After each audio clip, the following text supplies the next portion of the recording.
Gece vakti bir sokak. Sessizliği sadece bir kedinin ayak sesleri bozuyor. Yavaş, sakin ama kendinden emin adımlarla ilerliyor. Tıpkı binlerce yıldır insanın dünyasında ilerlediği gibi. Kediler, sadece evlerimizin sevimli dostları değil, sanatın, edebiyatın ve kültürün en derin sayfalarına sinmiş gizemli varlıklar. Onlar, sessiz ama derin bir ilham kaynağı. Ve bugün, bu yolculukta kedilerin sanat ve edebiyatla kurduğu büyülü ilişkiye tanık olacağız. Antik Mısır'da kediler yalnızca bir hayvan değildi. Onlar tanrıların yeryüzündeki temsilcileriydi. Özellikle de Bastet. Sevecen, koruyucu ama aynı zamanda savaşçı bir tanrıça. Evlerin ve kadınların koruyucusu olarak bilinen Bastet, çoğu zaman kedi başlı bir kadın figürüyle tasvir edilirdi. Mısırlılar, kedilere öylesine büyük bir değer veriyordu ki, onlara zarar vermek en ağır suçlardan biriydi. Kediler öldüğünde mumyalanır, özel mezarlara gömülür ve yas tutulurdu. Bir evin kedisi öldüğünde, ev halkı kaşlarını kazıyıp bu kaybı acıyla gösterirdi. Kediler, tarla ve ambarları farelerden korudukları için değil, sadece gizemli, bağımsız ve zarif varlıklarıyla insanlara tanrısal bir aura hatırlattıkları için kutsal sayıldılar. Antik dünyanın diğer uygarlıklarında da kediler kendine yer buldu. Roma'da evlerin koruyucusu olarak görülürken, Anadolu mitlerinde kediler çoğu zaman gece ve ay ile ilişkilendirildi. Doğu'nun masallarında ise kedi, çoğu kez bilge bir rehber veya insanın içgüdülerini simgeleyen bir figürdü. Sanat tarihi boyunca kedi, ressamların vazgeçilmez ilhamlarından biri oldu. Leonardo da Vinci, doğayı en ince detayına kadar gözlemleyen bir dahiydi. Onun eskiz defterlerinde defalarca karşımıza çıkan kediler, hem anatomik bir inceleme nesnesi, hem de zarif bir estetik arayışıydı. Da Vinci için kedi, özgürlüğün ve doğanın kontrol edilemeyen ruhunun sembolüydü. Barok döneme geldiğimizde, kediler ev içi huzurun bir simgesi haline geldi. Renoir'in tablolarında, pencereden ışık süzülürken bir köşede oturan kedi, evcimenliğin, dinginliğin ve gündelik mutluluğun bir ifadesiydi.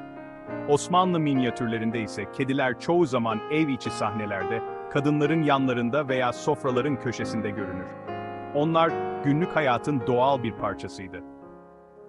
Modern sanat dünyasında Andy Warhol'un çizimleri ve pop art eserlerinde karşımıza çıkan kediler, bu kez rengarenk, ironik ve eğlenceli bir boyutta hayat buldu. Warhol'un ünlü kitabı 25 Cats Named Sam and One Blue Pussy, sanatçının kedilere olan ilgisini ve onları ne kadar farklı bir gözle gördüğünü ortaya koyar. Her dönemde, her coğrafyada kedi farklı bir anlam yüklenerek resmedildi. Ama bir şey hiç değişmedi. Kedinin o derin bakışları, sanatçının fırçasına ruh kattı. Evet, resim sanatında olduğu kadar edebiyatta da kediler vazgeçilmez bir figür olmuştur. Fransız şair Charles Baudelaire için kedi, melankolinin ve gizemin bir yansımasıydı. Le Chat şiirinde kediyi, hem büyüleyici bir varlık, hem de insan ruhunun derinliklerine inen bir rehber gibi betimler. T.S. Eliot ise kedilere bambaşka bir gözle bakar. Onun Old Possum's Book of Practical Cats kitabı, mizahi ve eğlenceli bir şekilde kedilerin karakterlerini ele alır. Bu kitap, daha sonra dünyaca ünlü Cats müzikaline ilham verdi. Modern edebiyatın ustalarından Haruki Murakami'nin romanlarında kediler sıkça karşımıza çıkar. Kafka On the Shore romanında kedi, gerçeklik ile bilinçaltı arasında bir köprü görevi görür. Murakami için kedi, bilinmeyenin ve hayal gücünün kapısını aralayan sessiz bir rehberdir. Türk edebiyatında da kedilerin özel bir yeri vardır. Orhan Veli, sokak kedilerini dizelerine taşır. Onların sessizliğinde insanın yalnızlığını bulur. Necip Fazıl'ın Kedi şiirinde ise kedi, gizemin ve geceye ait olan derinliğin sembolüdür. Kimi zaman kediler masumiyetin, kimi zaman özgürlüğün, kimi zaman da gizemin sesi oldu. Ama her zaman bir metafor olarak insanın kendini arayışında yoldaşlık ettiler. Kediler yalnızca resimlerde ve kitaplarda değil, müziğin de bir parçası oldular. Maurice Ravel'in L'Enfant et les Sortilèges operasında kedi düeti hem eğlenceli hem de teatral bir sahne sunar. Çağız kültüründe ise cool cat tabiri hem özgür ruhlu hem de rahat tavırlı insanları tanımlamak için kullanıldı.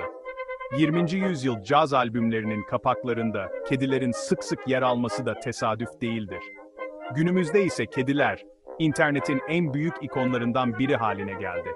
Milyonlarca insanın izlediği kısa videolar, sevimli ya da komik kedi görüntüleri aslında çağımızın yeni sanat dili oldu. Dijital çağda bile kedi yine sanatın merkezinde olmayı sürdürüyor. Binlerce yıl boyunca kedi, sanatçının gözünde değişmeyen bir ilham oldu. Onlar bazen bir tanrıçanın suretinde, bazen bir tablonun köşesinde, bazen de bir şairin dizelerinde karşımıza çıktı. Kediler, sanatçının iç dünyasını dışa vurduğu aynalar gibiydi. Bugün sokaklarımızda, cami avlularında, pencerelerin önünde sessizce uyuyan kediler, belki de en saf sanat eseridir. Hiçbir fırçanın, hiçbir kalemin, hiçbir melodinin tam olarak yakalayamayacağı bir zarafetle var olurlar. Kediler, sanatın ilhamı, edebiyatın metaforu, hayatın sessiz şairleridir. Belki de sanat, kedilerin gözlerinde çoktan yazılmıştır. Videoyu beğendiyseniz, beğeni tuşuna basmayı unutmayın. Bir sonraki içerikte görüşmek üzere, hoşça kalın.